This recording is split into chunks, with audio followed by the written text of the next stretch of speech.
வணக்க மக்களே, welcome to the venture show. இன்னைக்கு ஷோ நம்ம பார்க்க போறது ராஜா கிளி அப்படின்ற தமிழ் மூவியோட ரிவ்யூ. இந்த படம் பாத்தீங்கன்னா இந்த வீக்கெண்ட் தியேட்டர்ஸ்ல அவைலபிளா இருக்கு. இந்த படத்துல தம்பி ராமையா, சமுத்திரக்கனி மற்றும் பலர் நடிச்சிருக்காங்க. அண்ட் இந்த படத்தை உமாபதி ராமையா தான் டைரக்ட் பண்ணிருக்காரு. இந்த படம் ஒரு செல்வந்தரோட டவுன்ஃபாலை பத்தி காட்டக்கூடிய ஒரு படம். ஒரு விதமான அடல்ட் ஹியூமர் கலந்த ஒரு கண்டென்ட் அப்படின்ற மாதிரி தான் கொடுத்திருப்பாங்க. ஆக்சுவலா இந்த படத்தோட ஸ்டார்டிங்லேயே வந்து சமுத்திரக்கனியை காட்டுவாங்க. இவர் வந்து மனநல பாதிக்கப்பட்டவருக்காக ஒரு விதமான சென்டர் மாதிரி வச்சு நடத்திட்டு இருக்காரு. அந்த மாதிரியான ஒரு டைம்ல தான் இவர் வந்து தம்பி ராமையாவை பாக்குறாரு. அவர் வந்து ஒரு குப்பை தொட்டியில இருந்து எடுத்து சாப்பிட்டு இருப்பாரு. ஸோ அவரை ரிகவர் பண்ணி இவரோட சென்டருக்கு கூட்டிட்டு வருவாரு. அப்ப தம்பி ராமையா கிட்ட ஒரு டைரி இருக்கும். அந்த டைரியை படிக்கும் போது தான் இவருக்கு ஒரு மிகப்பெரிய ஷாக்கு. அதாவது தம்பி ராமையா முருகையா அப்படின்ற ஒரு மிகப்பெரிய ஒரு பிசினஸ் மேனா இருந்திருப்பாரு. அண்ட் மல்டிபிள் பிசினஸஸ்ல வந்து இன்வால்வ் ஆயிருப்பாரு. ஒரு மிகப்பெரிய செல்வந்தர் அப்படின்னே சொல்லலாம். இப்படிப்பட்ட செல்வந்தர் எதுக்காக பிச்சைக்காரனா மாறினாரு, அப்படி அவரோட வாழ்க்கையில என்ன மாதிரியான சம்பவங்கள் நடந்துச்சு, அண்ட் டுவர்ட்ஸ் தி எண்ட் அதெல்லாம் சமுத்திரக்கனி தீர்த்து வச்சாரா அப்படின்ற மாதிரி நிறைய விஷயங்களை சொல்லக்கூடிய ஒரு படம் தான் இந்த படம். எனக்கு இந்த படத்தோட ஐடியா, அதாவது ரொம்ப ரொம்ப ஒரு பெரிய ஆளு ஒரு பொம்பளாசனால வந்து இப்படிப்பட்ட சிச்சுவேஷனுக்கு வந்துட்டான் அப்படின்றதே ஒரு இன்ட்ரெஸ்டிங்கான கண்டென்ட் தான். இன்ஃபேக்ட் நிறைய ரியல் டைம் எக்ஸாம்பிள்ஸ் அப்படின்றது கூட நம்ம பார்த்துருப்போம். நிறைய பிசினஸ் மேன்ஸ் இந்த மாதிரி ஆயிருக்காங்க அப்படின்ற நியூஸ் கூட கேள்விப்பட்டிருப்போம். ஸோ ரொம்பவே ரிலேட்டபிளான ஒரு சப்ஜெக்ட்.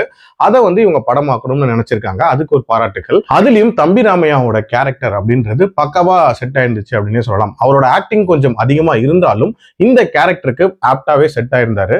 சமுத்திரக்கனியை பொறுத்த வரைக்கும் ஒரு விதமான பாசிட்டிவிட்டியை ஸ்ப்ரெட் பண்ணக்கூடிய ஒரு பர்சன் அப்படின்ற மாதிரியான ஒரு ரோல்ல தான் வருவாரு. ரொம்ப ரொம்ப லிமிடெட் ஸ்கிரீன் டைம் தான்.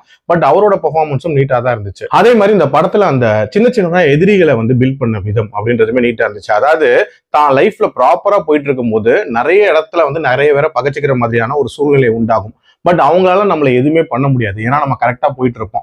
பட் ஒரு சிச்சுவேஷன்ல நம்ம பெரிய தப்பு பண்ணும்போது அவங்க எல்லாருமே திருப்பி நமக்கு ஒரு அகேன்ஸ்டா வருவாங்க அப்படின்ற மாதிரியான ஒரு விஷயத்த சொல்லியிருப்பாங்க. அதுவுமே ரொம்ப ரொம்ப நீட்டா இருந்துச்சு. அண்ட் கிளைமேக்ஸ்லயுமே பாத்தீங்கன்னா ஒரு மாதிரி எமோஷனல் டச்சோட ஓரளவுக்கு நீட்டாவே முடிச்சிருப்பாங்க.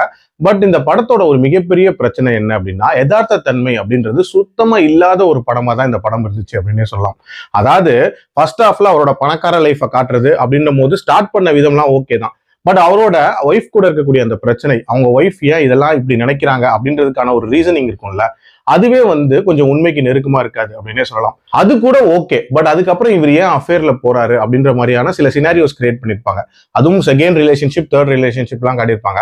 ஸோ அதுக்குள்ள இவர் போறதுக்கான அந்த தருணங்கள் அப்படின்றதுமே ரொம்ப ஆர்டிபிஷியலா பில்ட் பண்ணப்பட்ட மாதிரி தான் இருக்கும். அதுல ஒரு விதமான அடல்ட் ஹியூமர் அப்படின்றதுமே கலந்து கொடுத்திருப்பாங்க. ஒரு சில இடங்கள்ல முகம் சுளிக்க வச்சுது அப்படின்னே சொல்லலாம். அதே மாதிரி இந்த படத்துல ஒரு மர்டர் மிஸ்ட்ரி ஒண்ணு காட்டுவாங்க. அந்த மர்டர் மிஸ்ட்ரியிலையும் எந்த விதமான பரபரப்பு அப்படின்றதுமே இருக்கவே இருக்காது. அண்ட் ரொம்பவே டுவர்ட்ஸ் எண்ட் இப்படிதான் போகும் அப்படின்ற மாதிரி நம்ம கெஸ் பண்ண மாதிரி தான் இருந்துச்சு. ஆல்சோ இதுல ஒரு சில சர்ப்ரைஸ் கேமியூஸ் அப்படின்ற மாதிரி சின்ன சின்ன கேரக்டர்ஸ் வந்து கேமியூஸ் பிளே பண்ணிருப்பாங்க. அதுல சுரேஷ் காமாட்சியோட கேமியூ கூட ஓகே தான். பட் இதுல வந்து ஒரு நீதிபதி கேரக்டர் ஒண்ணு வரும். அதாவது பெண்களுக்கான பிரச்சனைக்கு தீர்ப்பு சொல்ற மாதிரியான ஒரு நீதிபதி. அந்த கேரக்டரை பார்த்தோன்னே குபீர் சிரிப்பு தான் வந்துச்சு. ஓவரால் என்ன பொறுத்த வரைக்கும் ரத்த கண்ணீர் ஸ்டைல்ல ஒரு பிரசன்ட்ல ஒரு கதை சொல்லணும் அப்படின்ற மாதிரி முயற்சி பண்ணிருக்காங்க. பட் அதோட இம்பாக்ட் அப்படின்றது கொஞ்சம் கம்மியா தான் இருந்துச்சு. என்னோட ரேட்டிங் இந்த படத்துக்கு 2.4 out of 5.